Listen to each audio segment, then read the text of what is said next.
Welcome back to the channel, guys. So, as we are discussing about the junior accountant paper for the conductor body NCERT, तो हमने यहाँ पे कहाँ तक cover कर लिया था।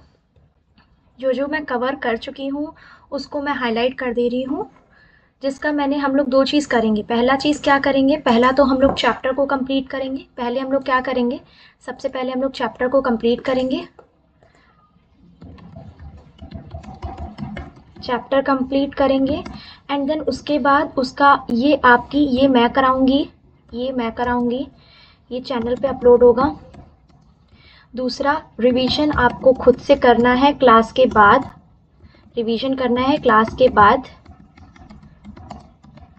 कितनी टाइम, 2 टाइम्स करना है आपको। फिर नेक्स्ट मॉर्निंग इस एग्ज़ाम का जो चैप्टर मैं पढ़ाऊंगी उस चैप्टर का MCQ टेस्ट होगा। फिर प्रीवियस ईयर क्वेश्चंस के टेस्ट होंगे। फिर आपका एक मॉक होगा जिसमें आपका इस चैप्टर से आएगा। तो मैं ऐसे चैप्टर हम लोग फॉलो करेंगे, ऐसे करते करते पूरा सिलेबस को कवर करेंगे। आपकी रिस्पॉन्सिबिलिटी क्या है, आपकी रिस्पॉन्सिबिलिटी ये है कि जो जो चैप्टर पढ़ाया जा रहा है उसको अच्छे से पढ़िए, टाइम टू टाइम मॉक दीजिए और उसको मिनिमम 2 टाइम्स उसको रिवाइज करिए और उसका PYQ दीजिए, नेक्स्ट डे मॉक करिए। आपसे ये है कि मैं जो भी चैप्टर को पढ़ाऊंगी, जिस भी चैप्टर का टेस्ट लूँगी, जिस भी चैप्टर का MCQ कराऊंगी, उस चैप्टर के MCQ को आंसर नीचे कमेंट बॉक्स में लिखना है। आंसर लिखने से आपको याद होगा, इसीलिए मैं कह रही हूँ आपको लिखने के लिए, ठीक है। नेक्स्ट, अब हम लोग चलते हैं। तो हमारे कौन से चैप्टर कंप्लीट हो गया था, उसको कंप्लीट वाले चैप्टर को मैं हाईलाइट कर देती हूँ इस कलर से, पिंक कलर से, और नहीं ग्रीन से कर देते हैं, ठीक है। तो हमारा ये चैप्टर कंप्लीट हो गया है, फंडामेंटल ऑफ अकाउंटिंग। एक और न्यू अपडेट है आप लोग के लिए गाइस। क्या अपडेट है कि जो भी जैसे कि ये सेगमेंट है आपका fundamental of accounting, segment number 1 है, ये आपका सेगमेंट नंबर 1 है, ठीक है। तो इस सेगमेंट की अलग प्लेलिस्ट बनेगी, हर एक सेगमेंट, हर एक हेडिंग की अलग अलग प्लेलिस्ट बनेगी आपको, और उसको आपको डेली चेक करना है, ठीक है।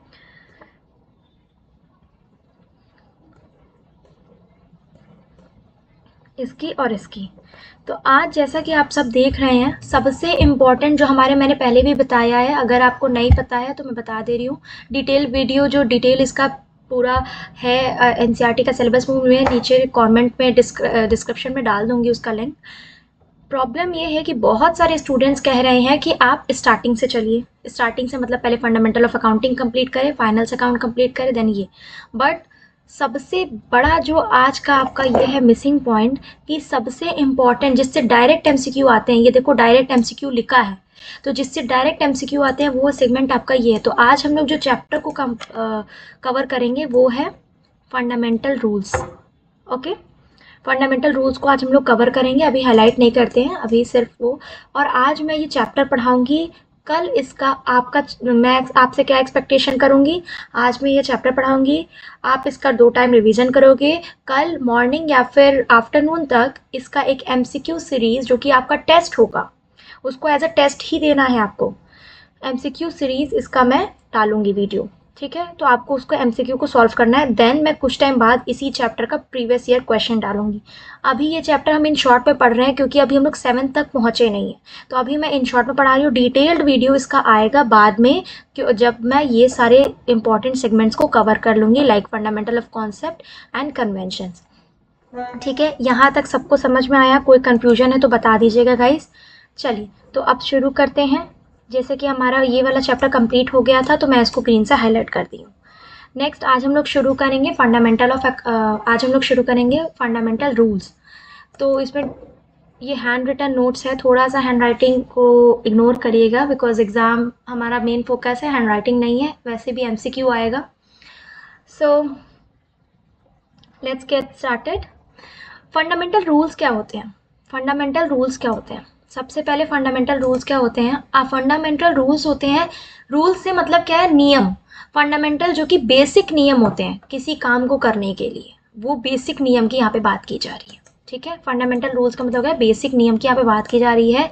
यहाँ पे हम लोग क्या करेंगे, पहली बात तो 1-2 चीज़ें जो मैं यहाँ पे लिखते रहूँगी, ठीक है, वो क्या है कि फंडामेंटल रूल, ये क्वेश्चन मतलब जब तक जितने मॉक्स मैंने कराए हैं इस एग्ज़ाम को लेके, उस सारे मॉक में एक क्वेश्चन बार बार पूछा जा रहा है, वो ये है, हु फ्रेम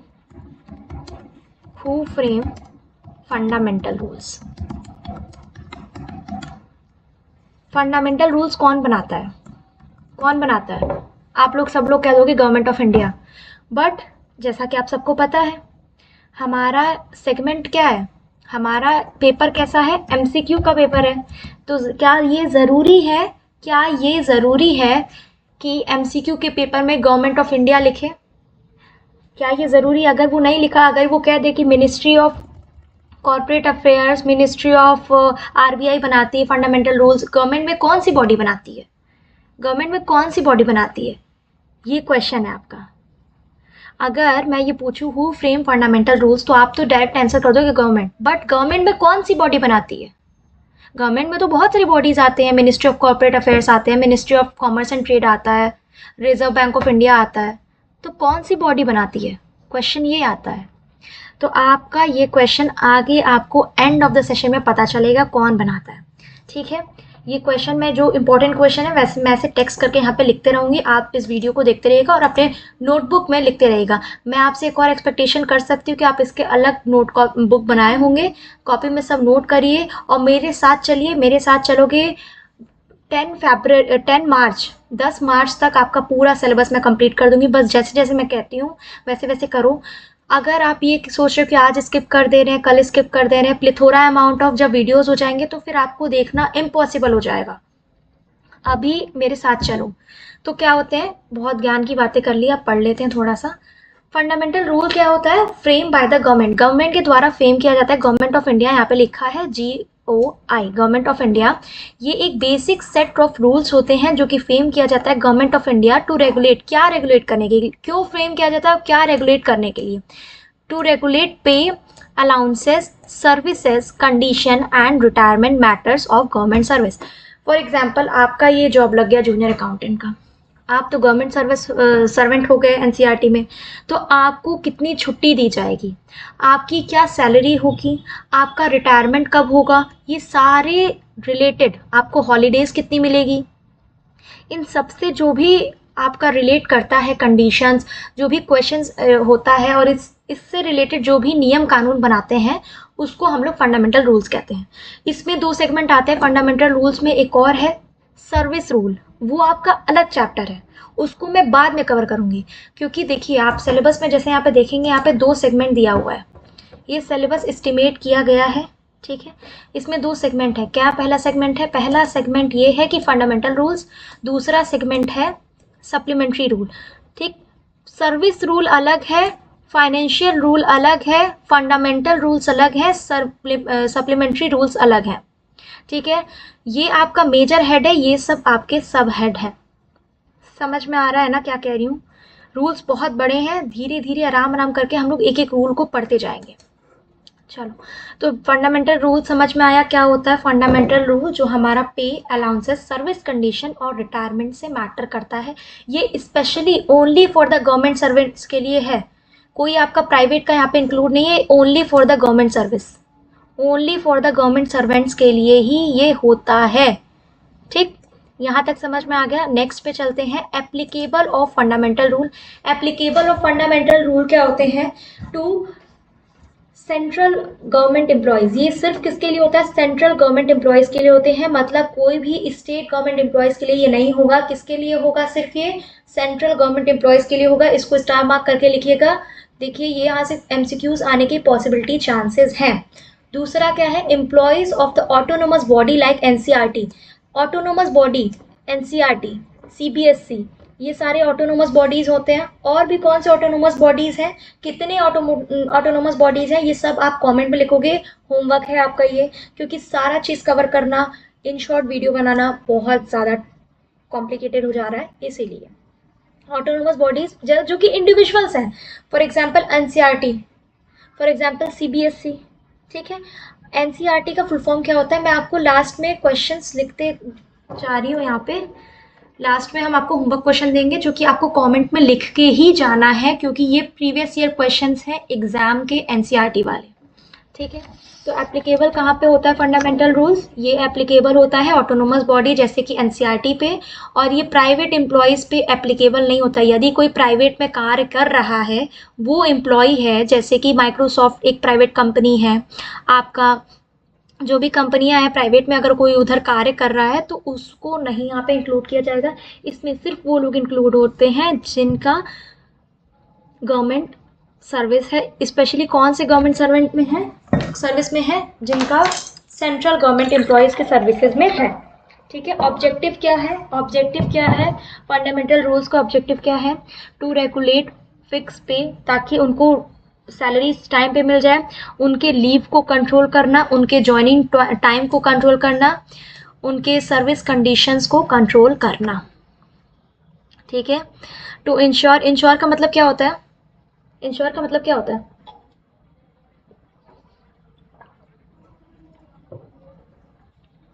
इंश्योर का मतलब होता है control. To control uniformity in government services, मतलब आपको एक नियम कानून से चलना है, कभी भी आ रहे हैं कभी भी जा रहे हैं ये नहीं चलेगा। तो एक नियम को बनाना, एक नियम को स्टैब्लिश करना, this is the main objective of fundamental rules. To define the rights and duties of government employees, आपकी राइट्स क्या है, ड्यूटीज़ क्या है गवर्नमेंट एम्प्लॉयज़ में।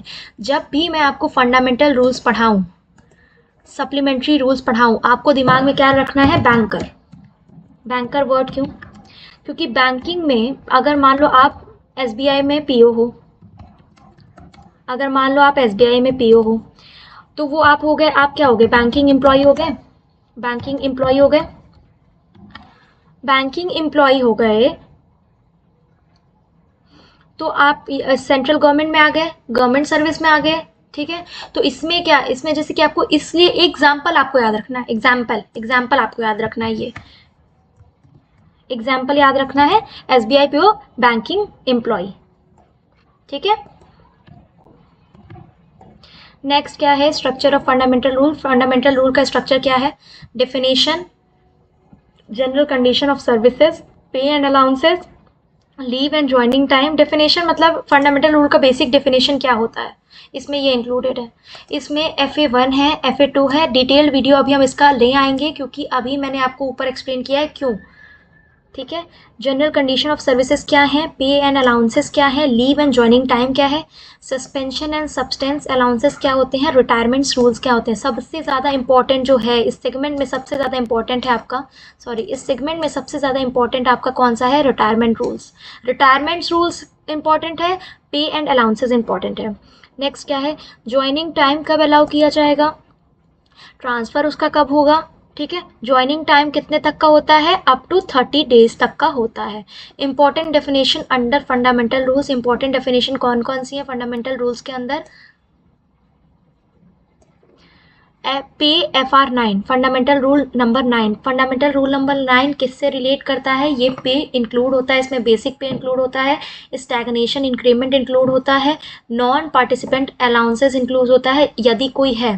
पे डज नॉट इंक्लूड, यहाँ पे क्या क्या इंक्लूड नहीं होता है? HRA इंक्लूड नहीं होता है, डियरनेस अलाउंसेस इंक्लूड नहीं होता है, TA इंक्लूड नहीं होता है। ठीक है। टाइम स्केल ऑफ पे, टाइम स्केल ऑफ पे कितने होते हैं? पहला होता है मिनिमम, दूसरा होता है मैक्सिमम, और तीसरा होता है इंक्रीमेंट। इंक्रीमेंट ये सब अटैच किए जाते हैं पोस्ट के अनुसार, मतलब आपके किस लेवल की जॉब है, आपके किस, कौन सी ग्रुप की जॉब है, कौन से पोजीशन की जॉब है, यहाँ पे ये सब अटैच किए जाएंगे। ऑफिशिएटिंग पे क्या होता है? Pay drawn by an employee while working in a temporary or officiating capacity in the higher post. Officiating pay क्या होता है? जो भी हम लोग उसको वेतन देते हैं, पे का मतलब वेतन होता है। ड्रॉन बाय द एम्प्लॉय, जो भी एम्प्लॉय अपना पे लेता है, while working in the temporary or officiating capacity in the higher post, higher post में काम करते हुए, या तो टेम्प्रोरी हो या तो ऑफिशिएटिंग कैपेसिटी हो। लीन क्या होता है? लीन क्या होता है? Right of government servant to hold a permanent until retirement. ठीक है। पे फिक्सेशन अंडर, पे फिक्सेशन क्या होता है? पे फिक्सेशन अंडर फंडामेंटल रूल्स बहुत इंपॉर्टेंट है। एक पहला होता है इनिशियल पे, जो कि FR22 होता है, फंडामेंटल रूल 222 के अंदर आता है। इनिशियल पे फिक्स कब होता है? ये देखिए इंपॉर्टेंट है। थोड़ा सा माफ़ी चाहूँगी, हैंडराइटिंग बहुत यहाँ पे ख़राब हो गई है। ठीक है, मैं इसको ठीक करने की पूरी कोशिश करूँगी, बट आपको प्लीज़ थोड़ा सा फोकस बना के चलना है, because skipping is not an option. तो इसीलिए मैं आज की क्लास स्किप नहीं करना चाहिए, मेरा पीपीटी नहीं बन पाया था, इसीलिए मैंने डायरेक्ट इसको कर दिया, बट मैं थोड़ा सा मेहनत करूँगी और आपको एक अच्छा कंटेंट देने का पूरा कोशिश करूँगी। प्लीज़ बुरा मत मानिएगा गाइस, ठीक है। इनिशियल पे फिक्स कब होता है? इनिशियल पे फिक्स कब होता है, कब फिक्स होता है? जब एम्प्लॉय का फर्स्ट अपॉइंटमेंट होता है। कब फिक्स होगा? जब एम्प्लॉय का फर्स्ट अपॉइंटमेंट होगा, या फिर जब एम्प्लॉय प्रमोट होगा, और जब एम्प्लॉय का ट्रांसफ़र होगा एक पोस्ट से अनदर पोस्ट में।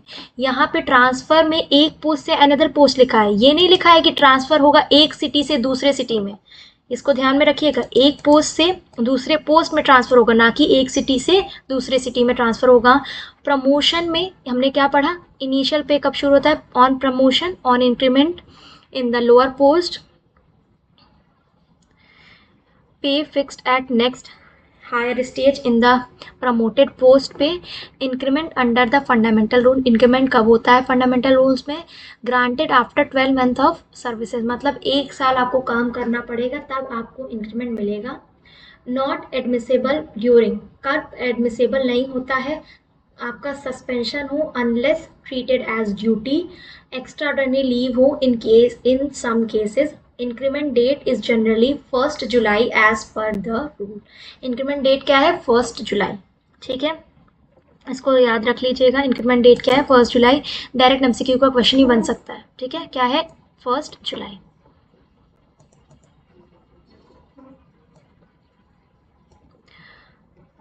Leave under fundamental rules. Leaves क्या होते हैं फंडामेंटल रूल्स के अंदर? Leave can not be claim as a right. Leave को हम लोग राइट जैसा क्लेम नहीं करेंगे।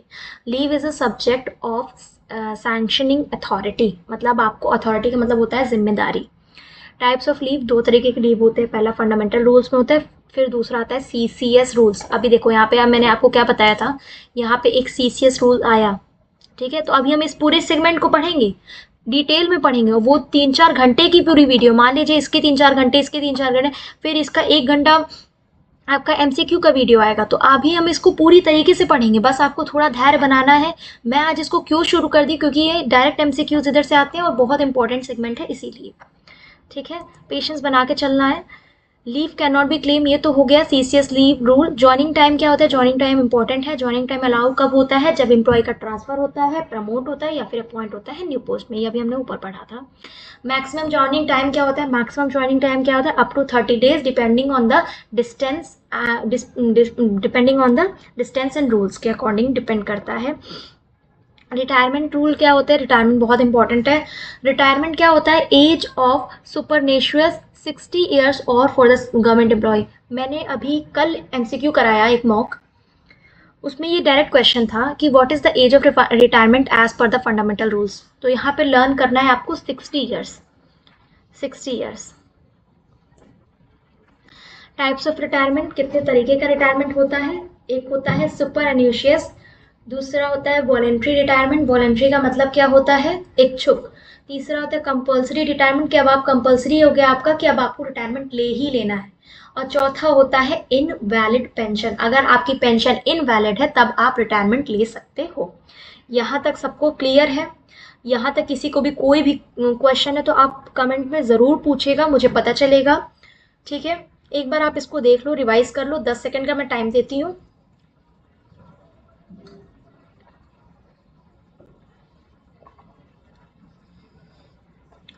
ओके, चलते हैं अब आगे। Transfer under the fundamental rule. अब ट्रांसफर पे क्या कंडीशन है? टीएफ लिखा है मतलब ट्रांसफर, टीएफ का मतलब होता है ट्रांसफर,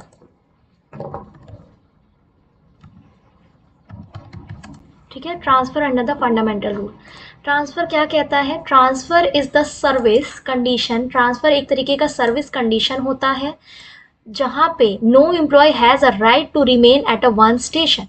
किसी भी एम्प्लॉय को अधिकार नहीं है कि वो एक ही स्टेशन पे रहे, ठीक है। Transfer can be public interest भी हो सकता है, ऑन द एडमिनिस्ट्रेटिव ग्राउंड पे भी हो सकता है। ये fundamental rules and supplementary rules, अभी क्योंकि मैंने सप्लीमेंट्री रूल्स नहीं पढ़ाया है तो ये हम अभी इसको स्किप कर रहे हैं, ठीक है। नेक्स्ट वन लाइन पॉइंटर्स है। वन लाइन पॉइंटर्स को देख लेते हैं। क्या fundamental rules is regulated pay and service condition. Leave is not a matter of right. Leave means right to hold a post. Pay not include allowances. Joining time is allowed on transfer. Retirement at the age of 60 years. Exam oriented MCQ को अभी मैं hold करती हूँ क्योंकि अभी इसको पूरा नहीं पढ़ाई हूँ मैं। ठीक है, तो ठीक है क्लास, आज यहीं पे रोकते हैं। और आपसे कुछ चीज़ें मैं डिस्कस करना चाहती हूँ बिकॉज यहाँ पे सेक्शन ए भी मैं शुरू करने वाली हूँ। सेक्शन ए में we start from a general English and we started from the parts of speech. Parts of speech से स्टार्ट करेंगे हम लोग। और एंटोनिम सिनोनिम्स, हर एक वीडियो के लास्ट में मैं आपको 10 वर्ड्स दूंगी। जैसे इस वीडियो के भी लास्ट में मैं 10 वर्ड्स दे रही हूँ अभी। उस वर्ड्स का मीनिंग खोजना है और आपको पार्ट्स ऑफ स्पीच लिखना है। उस वर्ड का मीनिंग, उसके सिनोनिम्स, एंटोनिम्स और parts of speech comment box में लिखना है। कुछ नहीं तो आप सिनोनिम्स ही लिखो या तो उस वर्ड का मीनिंग लिखो। और ये जो वर्ड्स मैं दे रही हूँ ये मेरे पास जो बुक है और जो प्रीवियस ईयर क्वेश्चन है उसी से रिलेट करके ये सारे वर्ड्स हैं। ठीक है, तो ये जो वर्ड्स हैं वो सारे वर्ड्स आपसे रिलेट करते हैं प्रीवियस ईयर क्वेश्चन से। Just a second class. हाँ चलो, पहला वर्ड्स है नेफीरियस। नेफीरियस का मीनिंग क्या होता है ये आपको कमेंट में लिखना है और इसका पार्ट ऑफ स्पीच क्या है।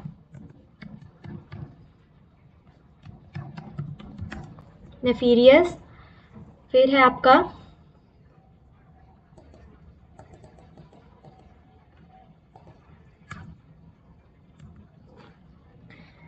ऑब्ड्यूरेट। जनरल इंग्लिश का पोर्शन है। हर एक वीडियो के अंत में 10 सिनोनिम्स एंड एंटोनिम्स का 10 सिनोनिम्स एंटोनिम्स का मैं क्वेश्चन आपसे पूछूंगी, आपको उसको कमेंट में लिखना है। ये प्रीवियस ईयर क्वेश्चंस हैं। ठीक है, प्रीवियस ईयर क्वेश्चंस में बहुत ज़्यादा, इसको हल्के में मत लीजिएगा। प्रीवियस ईयर क्वेश्चन में सिनोनिम एंटोनिम बहुत पूछा गया है, इसीलिए मैं लिखवा रही हूँ। आपको इसको लिखना है, कमेंट में लिखने से आपको याद होगा, इसलिए मैं बोल रही हूँ। ठीक है क्लास, समझ में तो आ रही है ना आपको मेरी बात, मैं क्या कह रही हूँ। नेक्स्ट है एथिकल का मीनिंग क्या होता है। एथिकल। तीसरा आपका है पैरागॉन।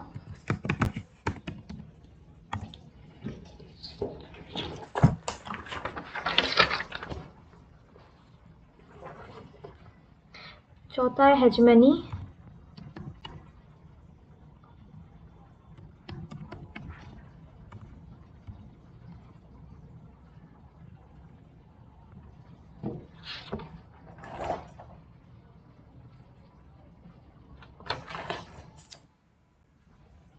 फिर है एब्रोगेट।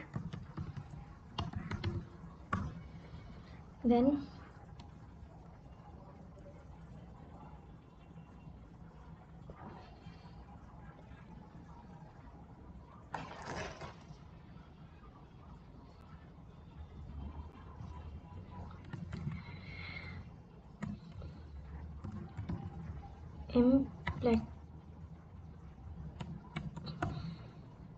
इम्प्लेक्सी। एंड देन आपका कितने हुए पॉइंट्स।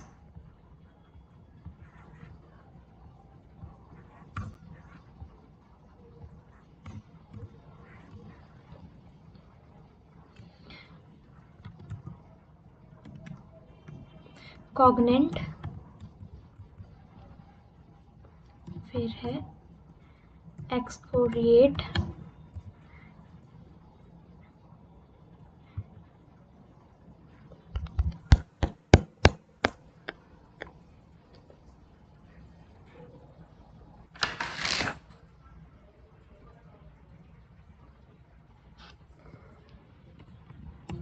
ब्यूटिफुल, यहाँ पे लिख लो। ये कॉग्नेंट को रिमूव करके दूसरा लिख लो एक। बेसिकली कॉग एक रूट वर्ड है। कॉग एक रूट वर्ड है जिसका मीनिंग होता है नॉलेज।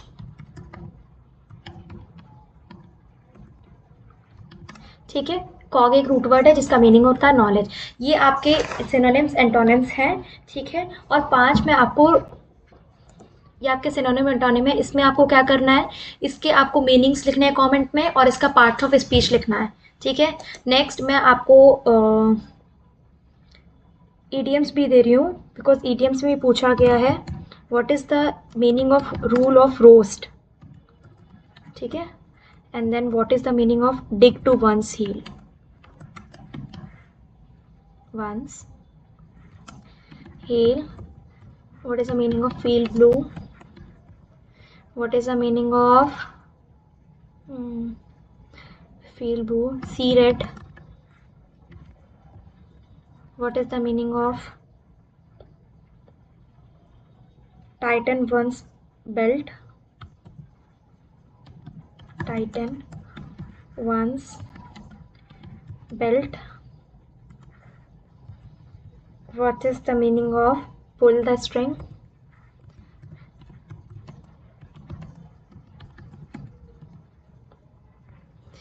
सो बेसिकली इसके भी आपको ये ईडियम्स है। ईडियम्स क्या होता है जिनको नहीं पता है मैं बता देती हूँ। जैसे कि हमने हिंदी में नहीं बोलते हैं, हिंदी में मैंने बोला कि जले पे नमक छिड़कना, तो add fuel to the fire, ये आपको इंग्लिश में बोला जाता है, तो ये ईडियम्स होते हैं, ठीक है। डेली ईडियम्स मैं आपको एंड ऑफ द क्लास में दूंगी 10 सिनोनिम्स एंटोनिम्स जो कि प्रीवियस ईयर क्वेश्चन के हैं, एंड देन 5 या फिर जितना भी है मैं आपको ईडियम्स दूंगी। इसको आपको क्या करना है, घर जाके अपने नोटबुक में लिखना है, क्योंकि ये प्रीवियस, मैं अगेन रिपीट कर रही हूँ, प्रीवियस ईयर क्वेश्चन का है, प्रीवियस ईयर पेपर का ये सब है। तो आपको इसको नोटबुक में नोट करना है, कमेंट में लिखना है, जिससे कि आपको याद रह सके, क्योंकि धीरे धीरे करते ही बहुत ज़्यादा हो जाएंगे, ठीक है। तो आपको समझ में आ रहा है ना मैं क्या कह रही हूँ। ऐसे हम लोग का एक सेगमेंट साथ ही साथ चलेगा, सिनोनिम्स और एंटोनिम्स। सो यहीं पे क्लास को एंड करते हैं। Thank you for attending the session and please हमें कमेंट में बताइएगा आपको ये सेशन कैसा लगा। Thank you so much for attending. Thank you.